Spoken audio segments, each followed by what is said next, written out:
Nos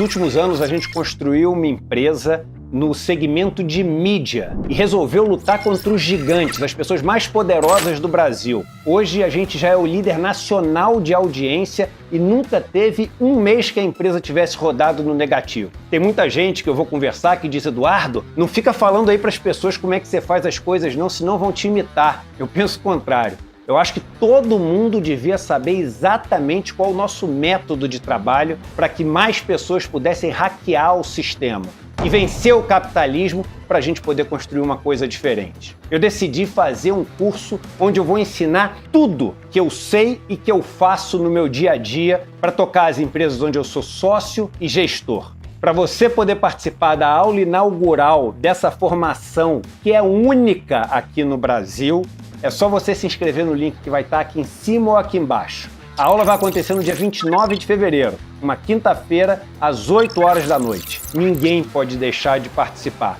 Clica no link agora, se inscreve em poucos segundos e chame seus amigos e amigas também para participar.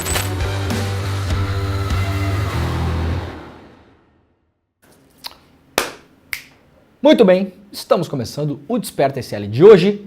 Hoje é terça-feira, 27 de fevereiro, 7h01 da manhã, estamos ao vivo no horário de Brasília. Você sabe, este programa está ao vivo todos os dias, de segunda a sexta, às 7 horas, horário de Brasília, para o Brasil e para o mundo. Estamos ao vivo em todas as redes sociais, claro, no Twitter, ex-Twitter, agora Twitter, o X, ninguém chama de X, né? Elon Musk deu errado esse negócio aí. Rebatizou o filho, né? Agora ninguém quer saber desse nome novo aí.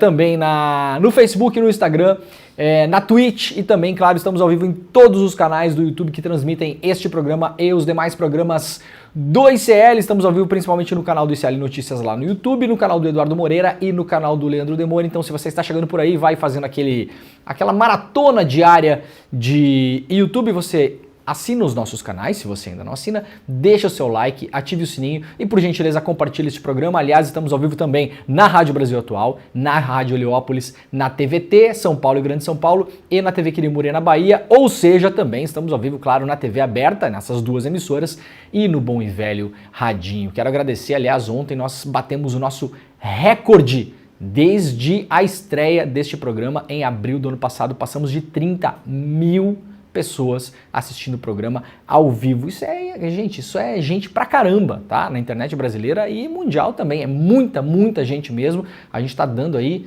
de tapinha, peteleco na orelha, né, o Pedro Falcão? Nos podcasts mais famosos do Brasil aí.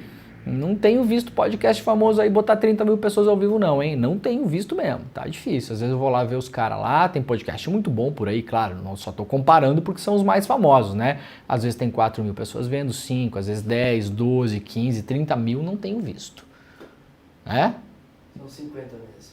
50? As bolsas? Tá bom, já vou falar sobre isso. Então, muito obrigado a todo mundo que esteve por aqui ontem. E se você viu este programa, assistiu a este programa pela primeira vez ontem, fique por aí, porque é isso que a gente faz todos os dias aqui. A gente traz as principais notícias do Brasil e do mundo, traz o texto e traz o contexto também, porque vocês sabem, a gente inclusive fala da imprensa. Hoje falaremos da imprensa aqui, porque este programa não é feito para fazer amigos na imprensa. E disso não precisamos, né, o Pedro Falcão?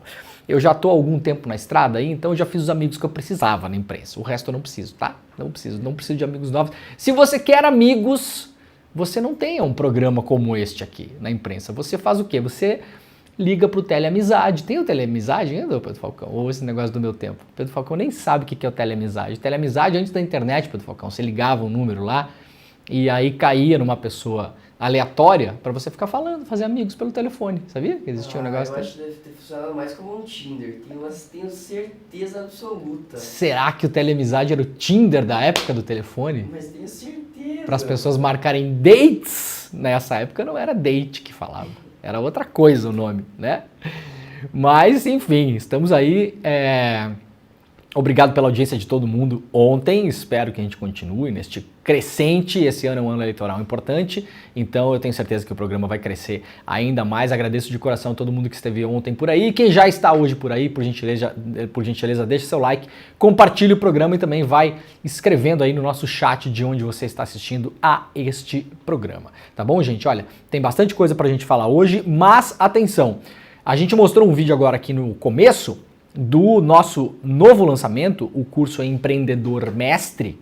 Se você está cansado de coach picareta por aí, agora você que é um empreendedor, que são vários milhões de empreendedores no Brasil, você vai poder ter uma formação real, sólida, sem blá blá blá, que é um negócio assim, ó, espetacular. Vai ser lançado nessa quinta-feira, às 8 horas da noite, quinta-feira agora, um evento ao vivo, exclusivo e grátis. Basta você entrar em despertaicl.com.br, despertaicl.com.br, deixar o seu nome, o seu e-mail, você será avisado para poder participar desse lançamento. É de graça, tá, gente?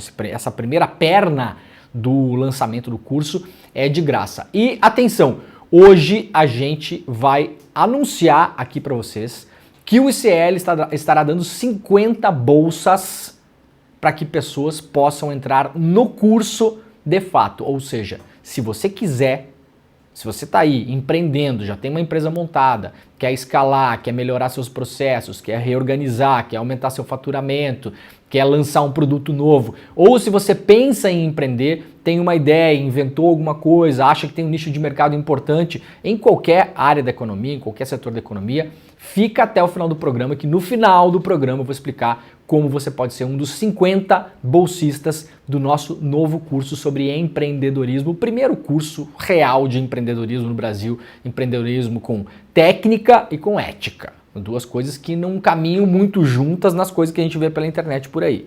Tá? Então fica por aí, no final do programa eu vou explicar como você pode ser um dos 50 bolsistas para fazer esse curso inteiramente na faixa, um curso monumental, gigantesco, com uma formação realmente muito completa que você gastaria aí fácil para fazer numa universidade ou numa escola de negócios 30, 40, 50 mil reais ou mais, tá bom? O preço do nosso curso não vai chegar nem a 1/10 disso. Beleza? Então fica por aí que no final eu vou explicar como é que você pode fazer para ser um dos 50 bolsistas do curso que a gente lança essa semana, na quinta-feira, às 8 horas da noite. Beleza? Vamos que tem muita coisa no programa de hoje aqui pra gente analisar. Olha, saiu uma fotografia do tipo do perfil... Opa, ó, a nossa Alexa acordou. Alexa, por gentileza, fique em silêncio. Pronto, está em silêncio a nossa Alexa. Será que ela quer... Eu já falei que eu vou ser substituído pela Alexa em algum momento. Será que ela já quer apresentar o programa? Ela depois você fala, ela vai pular dessa mesa e... Vai pular dessa mesa. Eu vou começar a ficar com medo se um dia eu entrar aqui e a Alexa estiver segurando uma faca. Fora isso, Pedro, tá tudo certo. Alexa, por gentileza, não segure uma faca para nos ameaçar, tá bom? Bom, estamos garantidos que, por enquanto, pelo menos esse programa a gente consegue terminar. Saiu uma fotografia do perfil das pessoas que estiveram na Paulista no domingo, lá na manifestação do senhor Jair Bolsonaro. Quem são as pessoas que estiveram lá no domingo? Homem branco com ensino superior. Basicamente, esse é o retrato do cidadão de bem que esteve na Paulista no domingo. Homem branco com ensino superior. Para além disso, a maioria não é uma maioria absoluta, é uma maioria de 40 e alguma coisa por cento de católicos, tá?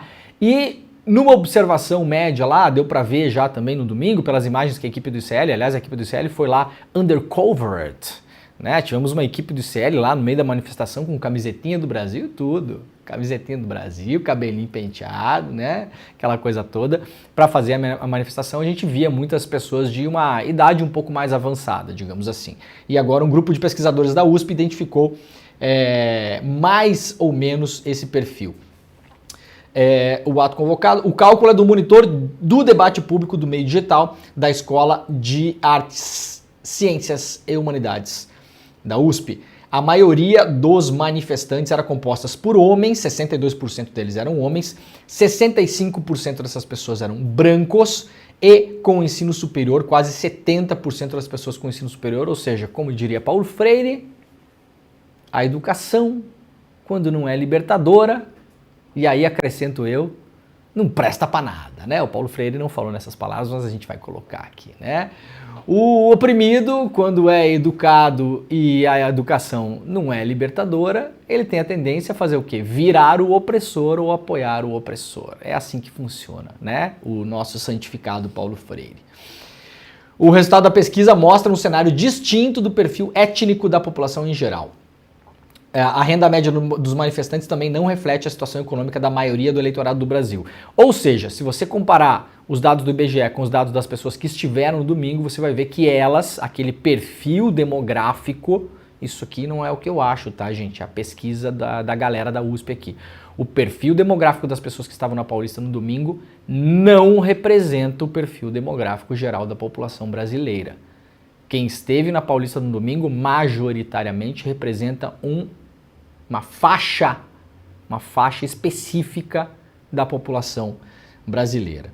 Bom, tá aqui então as telas da publicação. Isso aqui está publicado em vários sites por aí, vocês podem procurar, mas essa especificamente está na tela no site na capa do jornal O Globo. Então, a maioria é homem, a maioria aí tem podemos colocar aqui sei lá, de 35 para cima, então muito pouco jovem na manifestação do Bolsonaro. Pessoas entre 16 e 34 anos representam apenas 11% dos manifestantes. Então a imensa maioria são pessoas mais velhas e com um contingente muito grande de pessoas acima dos 45 anos. Então é de quarentão para cima que é a maioria das pessoas que estavam lá. A imensa maioria, como eu falei aqui, branco, os que se identificaram para a pesquisa como pardos são apenas 26% e são 5% a quantidade de pessoas negras que estavam na manifestação. Dá um alento ver isso aqui, em boa medida, né? Porque o perfil demográfico do Brasil é justamente o contrário disso aqui. A maioria das pessoas no Brasil são pretos e pardos. Então, de novo, os manifestantes que estavam lá no domingo não representam demograficamente a população brasileira. Uma renda elevada para cima, né, de classe média para classe alta aqui. A maioria com ensino superior completo. Isso aqui é bastante chocante, né? Bem chocante. E uma maioria de católicos, mas não é, como eu falei, uma maioria absoluta. São 43% de católicos, quase 30% de evangélicos e 11% de kardecistas e espíritas, se a gente olhar aqui nessa pesquisa.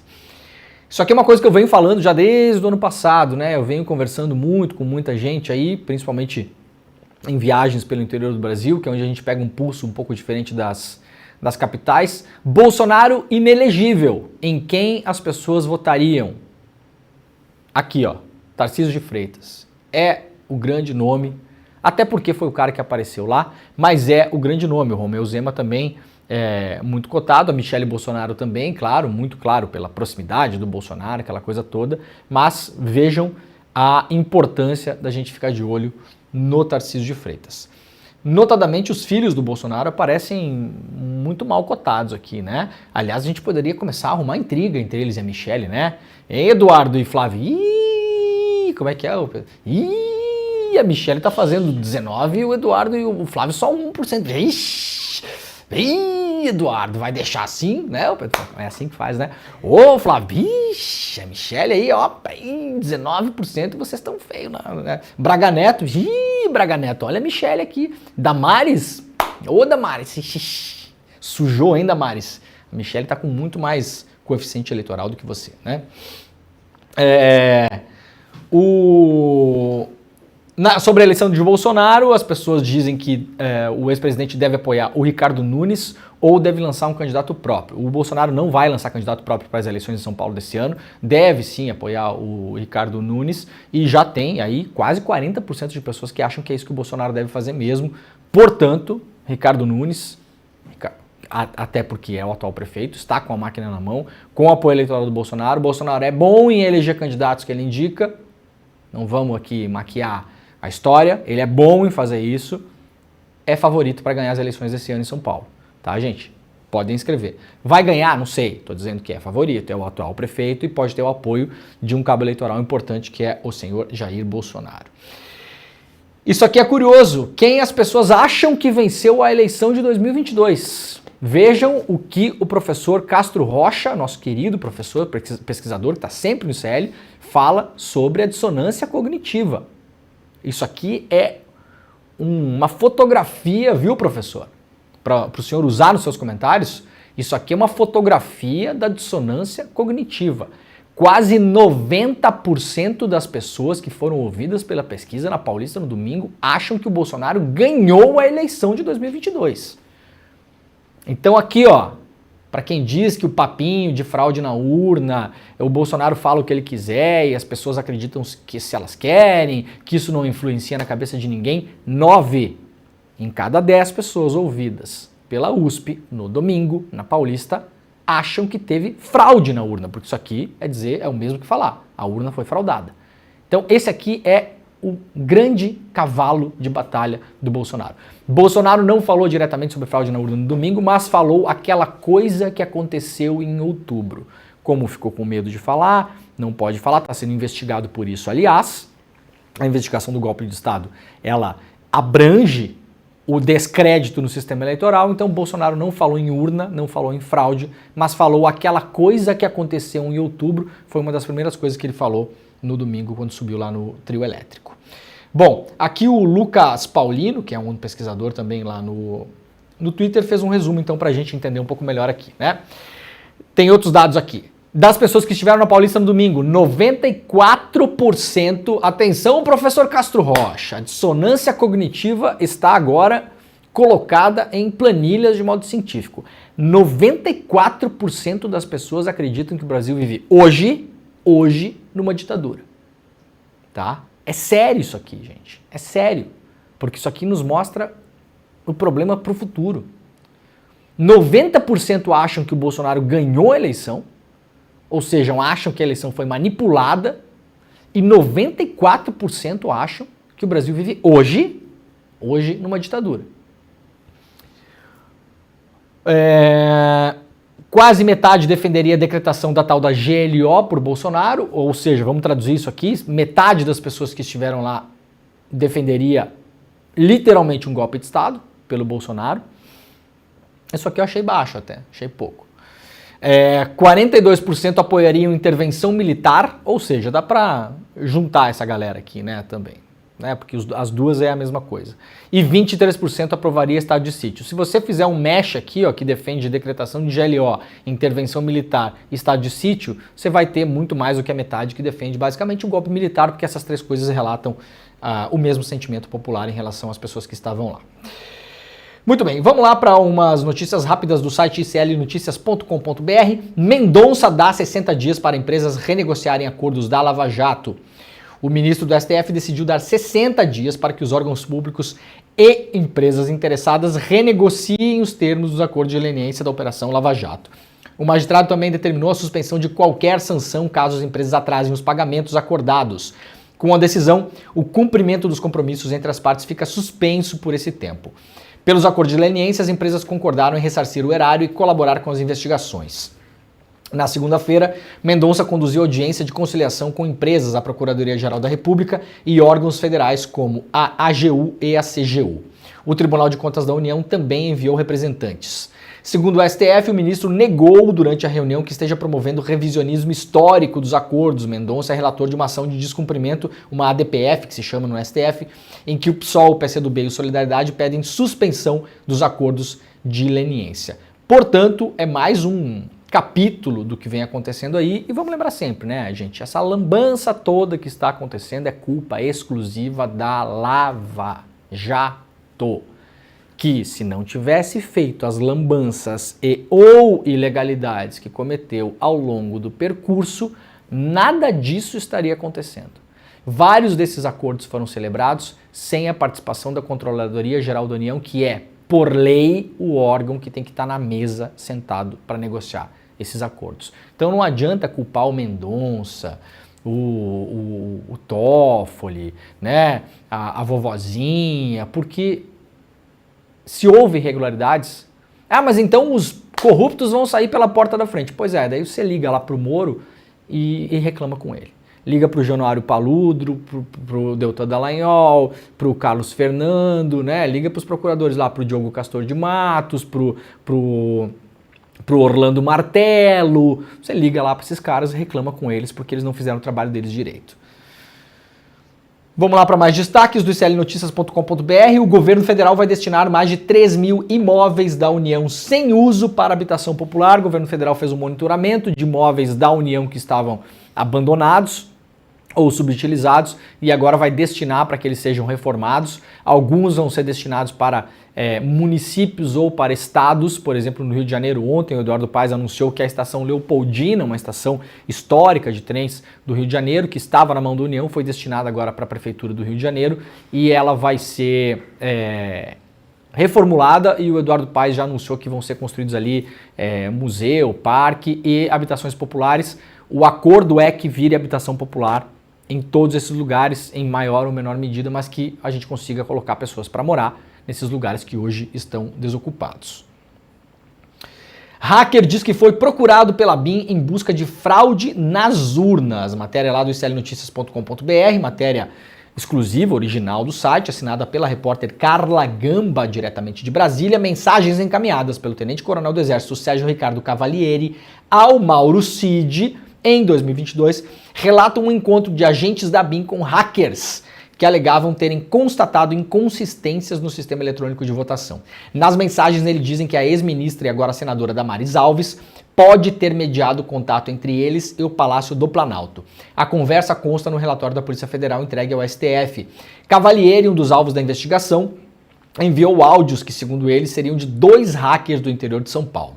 Neles, um interlocutor, supostamente um dos hackers, conta que eles dois, ele e o outro colega, analisaram arquivos do TSE e constataram inconsistências. Após isso, conforme o áudio, eles procuraram pessoas do governo federal, governadores e parlamentares para relatar a descoberta, mas não obtiveram resposta. O deputado Eduardo Bolsonaro, filho do ex-presidente Jair Bolsonaro, é citado nominalmente como uma das pessoas que foi procurada por esses tais hackers. O narrador afirma, então, que a tia de um deles, o hacker identificado como Gabriel, frequentava a mesma igreja da Damares e passou a história para ela. Damares teria repassado o contato de uma assessora de Jair Bolsonaro. Por coincidência, uma tia do Gabriel está na mesma igreja da Damares, da ministra. E aí a Damares escutou, beleza, amiga dela, e passou o contato de um assessor do Bolsonaro. Aí, em vez deles ali no núcleo do governo, achou que, ou por desconsiderar ou não acreditar em alguma coisa que ela fez, ela repassou a informação para o pessoal de alguma forma para a assessora. Não sei se ela falou ou não, a Damares, né? Mas chamaram o pessoal da BIM, da Agência Nacional, diz a transcrição de um áudio feita pelos investigadores da PF, um áudio entre esses dois caras que estão sendo investigados pelo golpismo, o Cid e esse outro cidadão, né?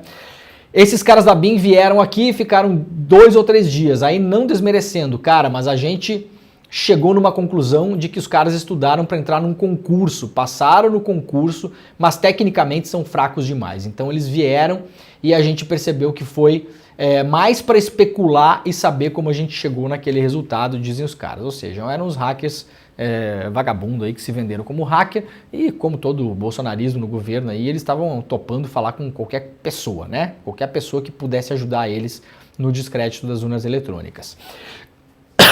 Vamos lá para o iclnoticias.com.br ainda. Jovem Pan volta a ser monetizada pelo YouTube após aprovar reformulação. O YouTube informou oficialmente nessa última sexta-feira que o canal de notícias de jornalismo, vamos colocar umas aspas aqui, da Jovem Pan, que tem quase 8 milhões de inscritos, voltará a ser monetizado pela plataforma de vídeo do Google. A informação é do site TV Pop. O canal voltará a ser monetizado no mês de março e os pagamentos devem reiniciar em abril. O dinheiro estava bloqueado desde novembro de 2022. Na época, o Google alegou que a Jovem Pan havia feito desinformação eleitoral e violação de diretrizes de publicidade da plataforma, além de ter recebido denúncias de espectadores por exageros na sua cobertura.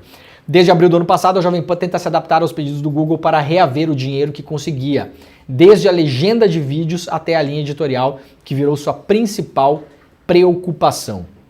Essa semana, aliás, nós informamos aqui no ICL Notícias que o Ministério Público Federal voltou a carga em cima da Jovem Pan para fazer aquele processo que pode levar à cassação do direito de uso das concessões. Tinha uma possibilidade de haver uma conversa entre a Jovem Pan e o MPF para ter ali um acordo, né?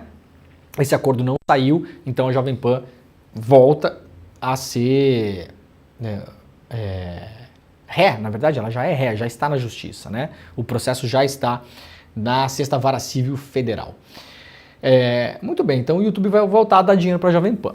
Eu não sei o que vocês acham disso, né? Então vocês avaliem aí se o Google está fazendo bem em pegar milhões de reais, a gente está falando de milhões de reais, e dar na mão da Jovem Pan. Será que a Jovem Pan hoje está tão melhor do que estava antes? Um pouquinho melhor, tá, talvez, né? O uso de câmeras corporais pode explicar queda de 45% em letalidade policial no Rio de Janeiro. Dados são de janeiro, quando houve redução de operações em comparação com o mesmo período de 2023. Aqui uma análise feita, então, lá no site do ICL sobre a letalidade policial no Rio e casando essa ideia de que as câmeras podem estar ajudando na redução da letalidade. Eu aqui sou um pouco cético em relação a isso. Tá? Sou um pouco cético em relação a isso porque há vários pesquisadores que dizem que as câmeras policiais, muitas vezes, elas são usadas só em benefício dos próprios maus policiais. Quando interessa, as imagens somem, não acontece nada ou quase nada com os policiais que, entre aspas, perdem as imagens. Vamos lembrar que as viaturas da polícia do Rio de Janeiro já tem câmera aí há mais de uma década e a coisa só funciona quando interessa. Então, muitas vezes as imagens são usadas para reforçar o que os policiais querem contar nos boletins de ocorrência e quando a coisa é feia para eles, as imagens desaparecem. Então, não sou contra as câmeras, mas a gente tem que ver com cuidado, não é remédio para todos os males e há muita gente boa dizendo isso. Olha, lá no Washington Post e no New York Times, hoje o destaque é para um possível cessar-fogo temporário em Gaza, visto aí pelo Joe Biden, já que o Washington Post não quer que eu leia. Aliás, eu tenho o login do Washington Post, eu não sei porque que não está logado aqui. Aqui, mas é destaque no New York Times também, é a manchete dos 2 principais jornais dos Estados Unidos hoje. O Biden diz que ele espera que haja um cessar-fogo em Gaza dentro de uma semana. Muita gente, claro, está fazendo alusão à fala do Lula no domingo passado. O Lula mudou a cabeça do Biden. Gente, calma. Vamos dar a mão junto todo mundo aqui, Pedro Falcão. Vamos dar a mão. Tem que ter um pouco de calma na vida, né, Pedro Falcão? Vamos lá, calma, gente. Vamos olhar a coisa do jeito certo. O que o Lula fez no domingo passado é super importante. Jogou luz para o que realmente interessa, a despeito da cobertura porca e mal intencionada de boa parte da imprensa brasileira. Mas o Lula não mudou a cabeça do Parlamento Europeu ou do Biden. Não, é o contrário, gente. A diplomacia brasileira, o Lula, já informados de que o mundo está caminhando para isso, o Lula está 100% alinhado com o que interessa. Aliás, o Brasil é pioneiro de falar em cessar-fogo e pioneiro, um dos países primeiros a falar em genocídio em Gaza. Vamos lembrar que o Brasil, no ano passado, na presidência rotativa do Conselho de Segurança da ONU, propôs um cessar-fogo que foi votado e aprovado pela imensa maioria dos países votantes, mas derrubado pelos Estados Unidos, que depois daquele veto derrubaram outros 2 apelos de cessar-fogo. Eu falei na semana passada aqui, eu sempre falo, quem assiste o Desperta SL está uma semana na frente no mundo, você sabe, né? Esse programa aqui ele é transmitido no futuro. Na verdade, nós não estamos em 27 de fevereiro, né, Pedro Falcão? A gente já está na primeira semana de março, né? Estamos no mundo paralelo aqui, né? Ao contrário da plataforma paralela, a gente está no mundo, né? A gente está na frente. Eu falei semana passada que o Biden está só esperando mudar a cabeça do eleitor nos Estados Unidos, geral, porque os democratas já mudaram, apoiam o cessar-fogo na maior parte, os republicanos ainda não. O Biden tem eleição esse ano, é importante, é contra o Trump, Gaza é central, ao contrário do Brasil, nos Estados Unidos a política externa importa muito por conta das guerras que os Estados Unidos promovem e financiam, terrorismo de Estado, como denunciou Julian Assange, que os Estados Unidos promovem e financiam e executam. Então agora o Biden está vendo as eleições chegarem próximo, a coisa em Gaza já está feia o suficiente para que boa parte da população dos Estados Unidos acredite que um cessar-fogo é a melhor saída e agora o Biden vai começar a falar sobre isso. Tá bom? Assim que o Biden der o sinal verde, a coisa vai acontecer. Eu duvido que o Netanyahu vai peitar o Biden. No entanto, veremos. Ao mesmo tempo que fala em cessar-fogo, os Estados Unidos mandam dinheiro e suporte militar para Israel. Essa é a política externa dos Estados Unidos. Fala uma coisa, faz outra. Olha, gente, está rolando um escândalo no jornal The New York Times, porque descobriu-se que ao menos um repórter do jornal que estava reportando diretamente de Israel, principalmente após a incursão, os ataques, os assassinatos e os sequestros feitos pelo Hamas no território israelense, lá em outubro, essa repórter ganhou muita proeminência e publicou várias matérias que inclusive viralizaram no Brasil. Vocês lembram essas histórias dos bebês decapitados? 40 bebês decapitados encontrados não sei onde, depois descobriu-se que era mentira, nunca se apresentou nenhuma evidência sobre isso, e várias outras matérias. Ela fez matérias sobre estupros coletivos cometidos pelo Hamas em outubro. Essas matérias circularam muito pelo Brasil, inclusive no meio da isentolândia, dos isentões. Não, nós temos que mostrar os dois lados, olha aqui, estupros coletivos do Hamas. Provou-se depois que era mentira. Pois bem, descobriu-se que essa repórter do New York Times estava lá dando like em coisas absurdas pelas redes sociais e se manifestando de modo absurdo em relação a Gaza. O New York Times agora afastou essa repórter da sua cobertura temporariamente. Isso está sendo debatido lá na imprensa, né, bastante nos Estados Unidos, e essa repórter deu likes, por exemplo, né, em coisas como essa aqui, ó. Isso aqui foi um tweet que foi postado no ano passado por um comunicador, blogueiro, jornalista lá de Israel, que fala que Israel deveria entrar em Gaza para ver o que acontecia nos porões de Gaza, isso aqui disse esse jornalista no ano passado, e se todos os reféns não fossem libertados imediatamente pelo Hamas, Israel deveria transformar em Gaza em um matadouro, né? Tá escrito aqui, ó, para a gente ter certeza absoluta do que a gente está fazendo. Isso aqui, claro, uma tradução do Google, mas isso aqui foi traduzido para o inglês também, está publicado na imprensa dos Estados Unidos, está sendo debatido aqui, ó. Israel deveria transformar Gaza em um matadouro. Bom, digamos que os seus desejos foram realizados, né? É exatamente o que está acontecendo lá. Aliás, saiu o número de mortos hoje, o oficial, 30 mil, obviamente é muito mais, porque tem muito mais gente presa, morta, muitos corpos presos lá nos escombros.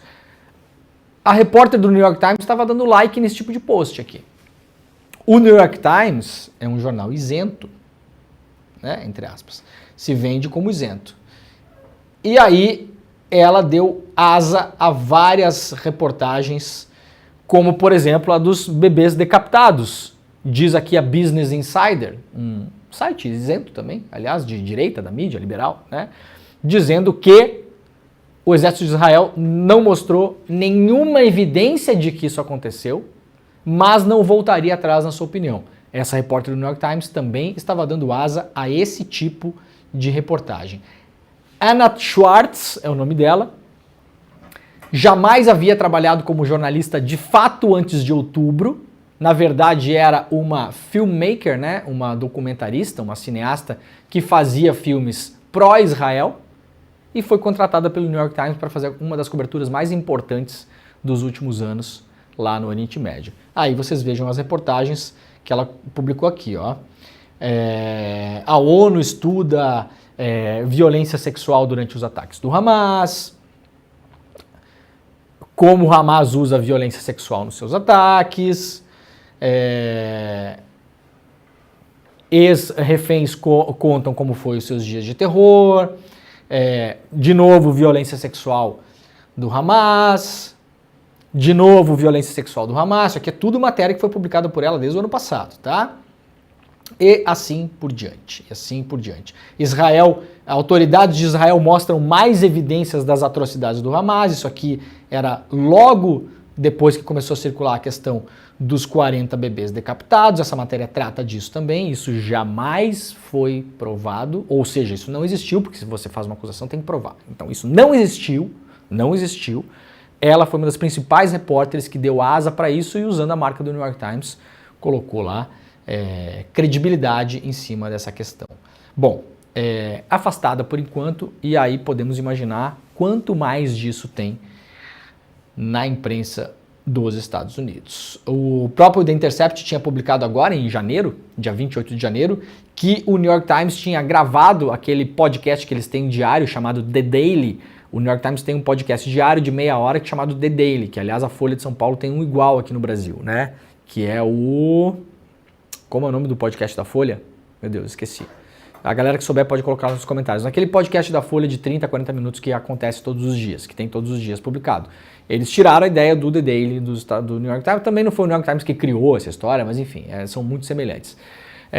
E aí, tinham gravado um The Daily, estava pronto para ir para o ar, sobre as tais das violências sexuais do dia dos ataques do Hamas, e esse programa não foi ao ar porque o New York Times começou a duvidar da apuração da repórter, só que isso, relata o Intercept nos Estados Unidos, ficou, como se diz, na moita, né? O New York Times não deu ares para isso, não deu as graças para isso, não explicou aos seus leitores, ao seu público, ao público que confia na marca do New York Times. Isso aqui foi simplesmente engavetado sem maiores explicações. Bom, gente, tá acontecendo lá, deixa eu ver o que mais que eu tenho aqui. Café da manhã, mano. Café da manhã, isso aí, muito bem. Olha, nos Estados Unidos anteontem, na verdade, estamos com quase 20 mil pessoas, indo para 20 mil pessoas online. Vamos lá, gente, dá o like aí e principalmente pega o link e manda para as pessoas para espalhar a palavra do Desperta ICL. Nos Estados Unidos, anteontem, a gente deu a notícia ontem por aqui, e eu fiquei procurando na imprensa americana, norte-americana, estadunidense, o dia inteiro. Um oficial, um militar da Força Aérea dos Estados Unidos, gravou a si próprio, fez uma transmissão online, aliás, fez um ato de autoimolação ontem na frente da Embaixada de Israel em Washington. Ele foi lá, fez uma declaração que não poderia mais compactuar com o genocídio, falou até, inclusive, o que você faria se você vivesse durante as leis de segregação em relação aos escravizados nos Estados Unidos, o que você faria em outros momentos históricos parecidos com isso, e falou, é o que estamos fazendo hoje com o nosso silêncio. Ateou fogo em si próprio, acabou morrendo, esse oficial, e durante o ato, tem vídeo sobre isso, obviamente eu não vou mostrar isso aqui, mas é um vídeo de violência explícita. Durante o ato de autoimolação, ele grita Palestina livre. Isso obviamente é uma coisa muito dramática, terrível, que chama muito atenção. Vocês imaginem se isso acontecesse no Brasil. Ontem, esse caso não foi manchete de nenhum jornal relevante nos Estados Unidos da América. Eu juro para vocês que desde as 6 horas da manhã eu passei o dia procurando nos jornais dos Estados Unidos. Um homem põe fogo em si próprio, morre gritando Palestina livre na frente da Embaixada de Israel em Washington.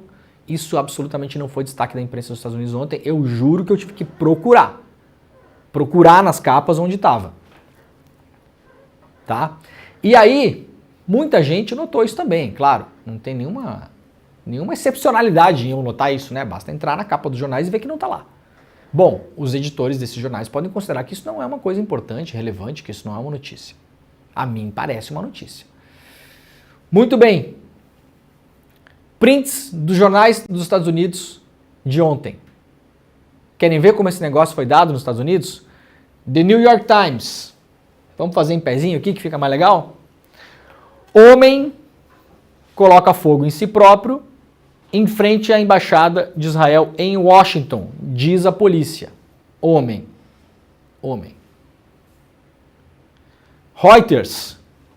US Airman, então um membro das Forças Armadas dos Estados Unidos, coloca fogo em si próprio em frente à Embaixada de Israel em Washington.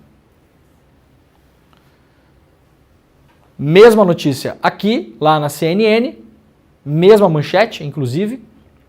Isso aqui possivelmente usando até texto da Reuters. E, por fim, mas não são os únicos, isso aqui é só um exemplo, The Washington Post. Active Duty, ou seja, um militar em atividade das Forças Armadas, coloca fogo em si próprio fora da Embaixada de Israel em Washington. Pedro Falcão, você viu a palavra Gaza aqui? Não. Não. Genocídio? Não. Palestina livre? Não. Então, assim, para quem está voando e pousou na Terra agora, isso aqui é uma notícia banal. Tipo, ele só tacou fogo porque tacou. Uma pessoa que decidiu, vamos falar claramente aqui, tirar a própria vida, mas por acaso foi na frente da Embaixada de Israel. Esse cidadão, ele morreu gritando Palestina livre. Ou eu não sei nada sobre jornalismo e devo realmente tirar esse microfone, sair daqui e mudar de carreira. Eu não entendi nada. Entendi nada. Já vai algum tempo aí que eu estou fazendo esse negócio, tá? Pode ser que eu não tenha entendido nada. Ou em uma redação que fosse comandada por mim, essa manchete aqui seria muito diferente. Né? Militar da Força Aérea Americana sets himself on fire, né? Taca fogo em si próprio, a gente teria que ajeitar um pouco isso em português, claro. E morre na frente da Embaixada de Israel em Washington gritando Palestina livre. Não parece que essa é a manchete? Assim, quem, quando, onde, como e por quê? São as 5 respostas básicas que o jornalismo tem que responder. Principalmente nos dias de hoje, que as pessoas só leem manchete nas redes sociais, na manchete é importante. O porquê não está em nenhuma dessas. Aqui só está quem e onde. Quem, o que fez e onde. Em todas elas, olha aqui. Ó. Quem, o que e onde. Quem, um homem, o que é que ele fez? Tocou fogo em si próprio, onde? Na frente da Embaixada de Israel em Washington. O que é o mais importante dessa manchete? O porquê. Por quê? Por que essa pessoa está fazendo isso? O seu motivo, a sua motivação. Tá? Então, assim, gente, não precisa de repórter, seja do New York Times ou qualquer outro desses lugares, que fica dando apoio e like em post pela internet que diz que Gaza tem que ser transformada em um matadouro. Isso aqui é uma escolha editorial consciente. Isto aqui, para os editores desses veículos, não é importante. Não é importante. Eu fico imaginando se fosse o contrário. E aí fica na imaginação de vocês, para a gente tentar entender como seriam essas manchetes.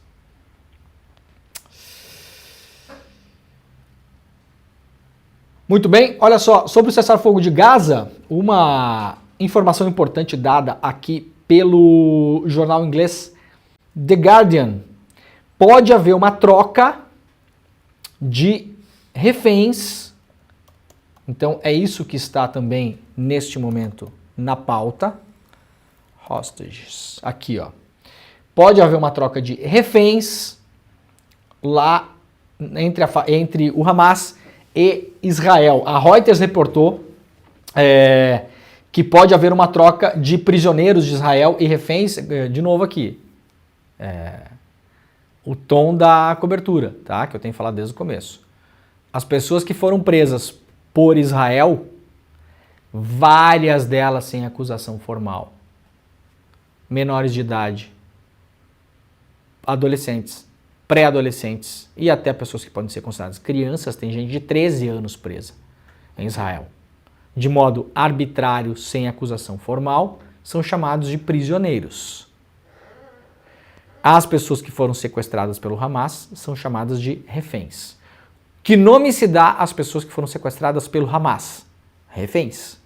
Que nome se dá, Pedro Falcão, às pessoas que foram sequestradas pelo Estado israelense sem acusação formal, sem direito à defesa, em prisões que muitas vezes a família não sabe onde estão, muitos deles menores e até mesmo pré-adolescentes e crianças. Reféns.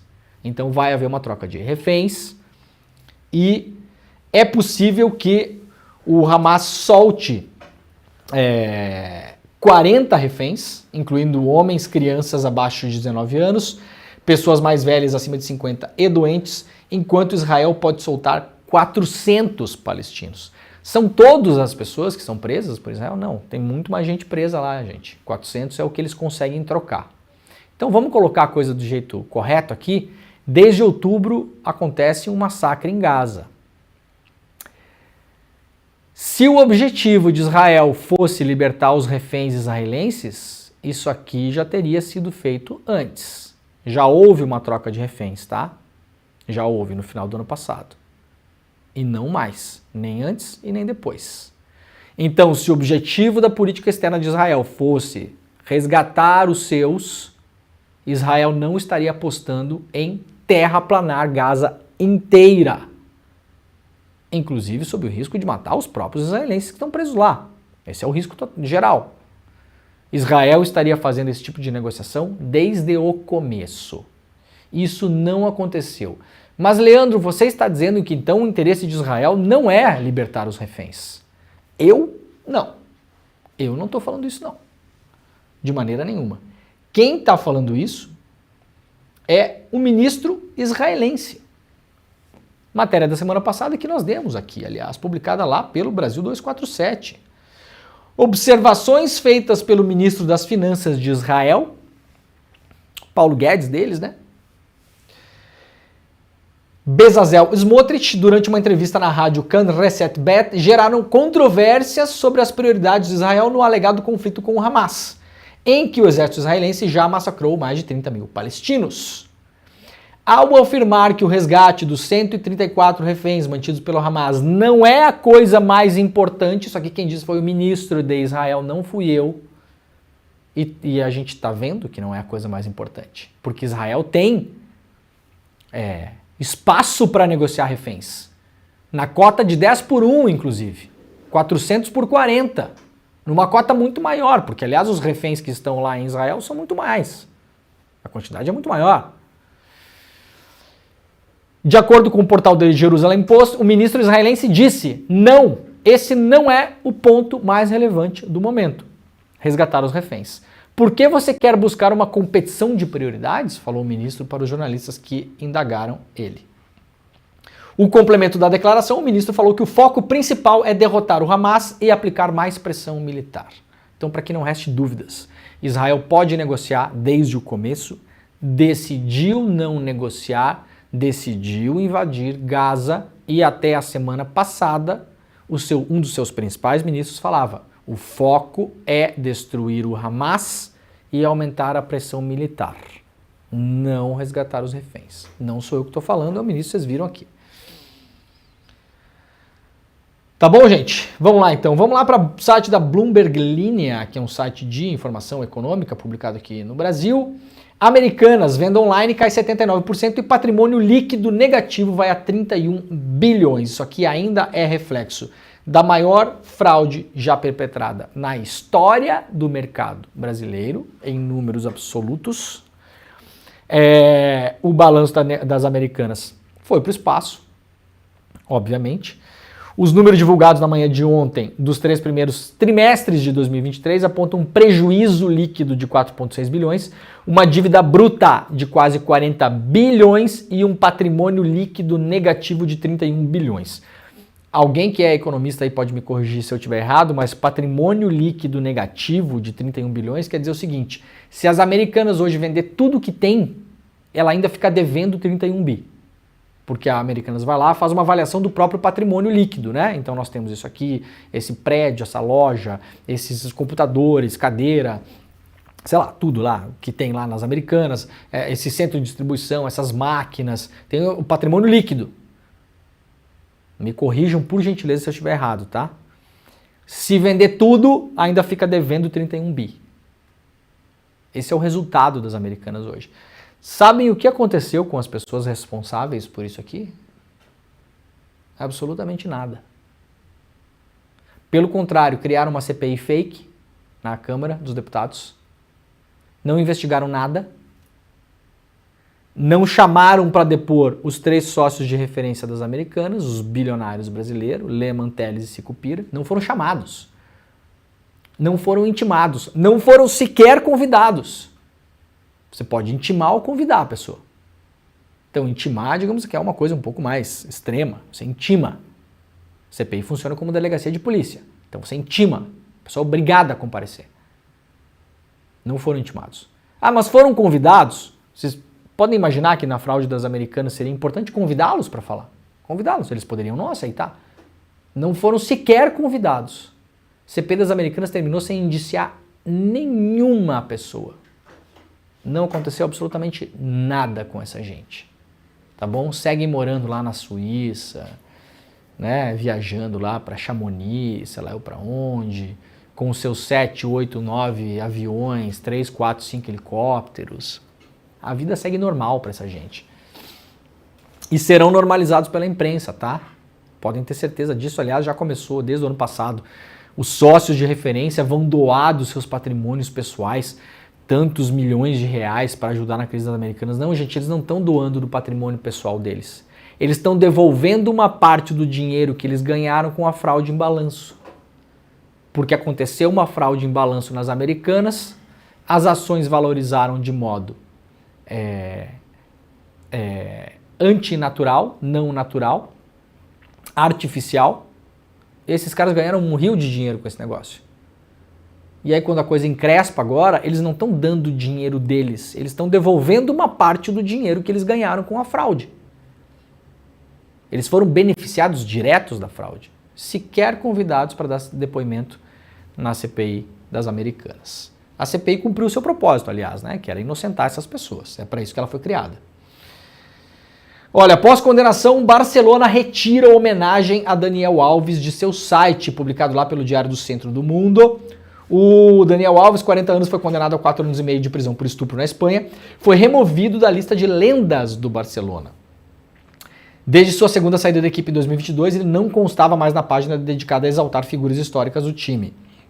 A exclusão ocorreu na última quinta-feira, quando a sentença do ex-jogador foi anunciada. Já desde a sua prisão provisória em janeiro do ano passado, o clube estava discutindo a retirada de seu nome da lista, conforme informações do UOL. Então, se você hoje entrar lá no site do Barcelona, nos Legendary Players, vai ter vários deles ali, né, conhecidos mundialmente, aí, o Luis Suárez, o Messi, o Iniesta, o Busquets, o Jordi Alba. O Jordi Alba, não sei, dá uma forçada de marra no Jordi Alba aqui, né, tudo bem. O Piquet, enfim, o Daniel Alves estava aqui e agora foi retirado lá da lista. Lá em Juazeiro também há protestos em relação ao Daniel Alves. Tem uma estátua do morador, que é do Daniel Alves, que é natural de Juazeiro. A estátua fica numa praça, como vocês podem ver ela aqui, ó. E essa estátua vem sendo frequentemente encoberta por moradores com lona preta e fitas. Essa é a situação da estátua nesse momento. Há um grande debate em Juazeiro se essa estátua deve permanecer na praça, até porque vocês estão vendo aqui atrás, né? Tem um parquinho de crianças aqui atrás, ó. Parquinho de crianças e aqui a estátua do Daniel Alves. Mamãe, quem é esse moço da estátua? Esse moço da estátua é um estuprador. A condição judicial do Daniel Alves nesse momento é a de estuprador. Então, não sei se pega muito bem um estuprador. Bom, no Brasil tá cheio de estuprador e assassino e genocida com estátua empolada em praça. Agora, a gente pode discutir e deve as estátuas antigas que estão penduradas por aí. Agora, essa aqui não é antiga, né? Essa estátua é nova aqui. Eu não sei como ela foi colocada aqui. Posso até apostar que o próprio Daniel Alves possa ter mandado fazer e pago a estátua. Então, há uma discussão sobre o que fazer em relação a essa estátua. E vem pegando muito mal uma fala do Tite sobre o Daniel Alves. O Tite foi perguntado aí numa coletiva de imprensa depois de um jogo do Flamengo o que ele achava da condenação do Daniel Alves. O Tite tem uma proximidade com esse jogador por conta da seleção brasileira. A resposta do Tite, olha, é um negócio lamentável, né? Vamos ler a resposta do Tite aqui. Deixar um pouquinho maior aqui. Disse o Tite quando perguntado sobre... Essa resposta não poderia ser pior. Esses caras têm dinheiro pra caramba, investem em assessor de imprensa, mas realmente não sabem ler as questões do tempo e se manifestar da maneira correta, mesmo que, eu vou falar aqui, tá? Eu tô topando até a hipocrisia, tá? Mesmo que não acredite no que fala, mas é importante a mensagem que passa. Disse o Tite, eu não posso fazer julgamento sem ter todos os fatos e as informações verdadeiras a respeito. Como assim não, ô Tite? O senhor não lê a imprensa? Você não precisa ir lá investigar na Espanha. Os fatos e as informações são públicos há mais de ano e acabou de ter uma sentença judicial. Qualquer pessoa que colocar na internet Daniel Alves estupro vai ler 2 reportagens e vai saber os fatos e as informações verdadeiras. Ou será que o Tite está duvidando da vítima? Posso falar conceitualmente. Conceitualmente, todo erro deve ser punido. Mas não sou o julgador e não tenho todos os fatos. Não tem porque não quer, tá, Tite? Fora que há uma etapa de um profissional que trabalhou comigo e existem outras etapas profissionais e pessoais que ele também exerce. Bom, entende-se que o Tite, tudo bem, o cara trabalhou com ele e tal, mas assim, isso aqui não, Tite, não orna. No máximo fala assim, não quero falar sobre o assunto. Tenho relação pessoal com o cara. É mais digno, ainda assim seria uma porcaria, tá? Mas é mais digno do que falar isso aqui. Essas eu não conheço, não posso julgar, tenho que ter muito cuidado. Vou dizer mais. Olha a comparação. Quando fui numa outra coletiva que houve um problema com o Neymar, foram 24 perguntas, tive que responder 18 a respeito de um suposto estupro. Eu disse a mesma coisa, que eu não tinha conhecimento aprofundado. Mas quem erra deve ser punido, foi assim que eu fui educado. Primeiro te ensino, segundo tu é punido para que tu aprenda. Não se compara o caso do Neymar com Daniel Alves. Daniel Alves está condenado por estupro a 4 anos e 6 meses de cadeia na Espanha. Não são casos comparáveis. Isso aqui é para aliviar a barra do Daniel Alves. É como quem diz, olha, o Neymar foi acusado falsamente de agressão sexual de estupro. Quem sabe o Daniel Alves também não seja. É isso aqui que o Tite está falando aqui. Então, primeiro, não sabe todos os fatos a respeito porque é um desinteressado, porque não quer saber. Segundo, não se compara uma coisa com a outra. Tá bom, senhor Tite? Muito bem. Ó, gente, vamos lá então. 20 mil pessoas online. Vamos lá para o que eu falei que ia rolar desde o começo do programa. Na quinta-feira, atenção, na quinta-feira, o ICL, quinta-feira, né, Pedro Falcão? Às 8 horas da noite, tá certo. Você botar na tela? Na quinta-feira. Eu tô com o negócio na tela aqui, mas não, bota a minha aqui que eu vou explicar. Na quinta-feira, o ICL vai lançar um novo... Isso aqui não é nem um curso, tá, gente? Isso aqui é assim, um negócio pra você fazer e depois, assim, ó, vai só se atualizando ao longo da vida. É para quem quer ser empreendedor ou para quem já é empreendedor. Finalmente um curso que não é coach picareta, que manda correr maratona, que manda subir em pico da montanha, não sei o que depois tem que chamar bombeiro para resgatar, que cobra 20 mil reais para jantar com você e depois você reclama, chama você de otário, porque na verdade você é mesmo, né? Pagar 20 mil reais para jantar com alguém, você é um otário mesmo, merece. Merece ser chamado de otário, aliás. A gente está lançando um curso Empreendedor Mestre. Quinta-feira, às 8 horas da noite, vai ter aula inaugural gratuita. Nós daremos 50 bolsas, 50. Eram 30, a gente aumentou para 50. 50 bolsas para as pessoas que fizerem o que eu vou falar agora. Presta atenção. Você vai entrar no despertaicl.com.br. Despertaicl.com.br. Entra agora, tá? Despertaicl.com.br. Vai aparecer essa tela aqui. Você vai colocar o seu e-mail aqui, ó. É só isso que tem que fazer, colocar o seu e-mail aqui. Ó, eu escrevi aqui seu e-mail, @email.com.br. Mas você não vai colocar isso aqui, né, pessoa? Coloca o seu e-mail, e garantir a sua vaga. O que vai acontecer? Você vai receber um e-mail dizendo que a sua vaga está garantida para participar do evento na quinta-feira às 8 horas da noite, de graça. Esse evento é de graça. Coloca o seu e-mail, garanta a sua vaga, você vai receber um e-mail e vai ser alertado no dia. Depois que você fizer isso, atenção, vai aparecer uma tela de tchau, tchau, né? Uma tela de falando, ó, tchau, valeu pessoal, tchau. Você vai correr essa tela, olha só, terminou aqui, ó, parabéns, você foi registrado com sucesso. O que você vai fazer? Você corre a tela um pouquinho mais para baixo aqui, ó, olha aqui, ó, vai correr a tela um pouquinho mais para baixo e vai ter um link, esse link aqui é só seu. Você vai copiar esse link e mandar para convidar pessoas para participar da aula gratuita. Então, se inscreveu, apareceu a tela final, corre um pouquinho para baixo, tem um link aqui, tá vendo, ó? Olha aqui, ó, copiar, tá?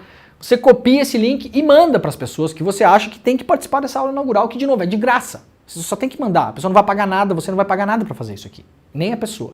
Vai mandar, ó, fulano, você que tem aí uma empresa, montou uma padaria agora, você que tem uma agência de marketing, você que é fotógrafa freelancer e fotografa festa, casamento, aquela coisa toda, tem um mega curso de empreendedorismo que vai ser lançado pelo ICL na quinta-feira. Manda o seu link, tá? Manda o seu link para as pessoas.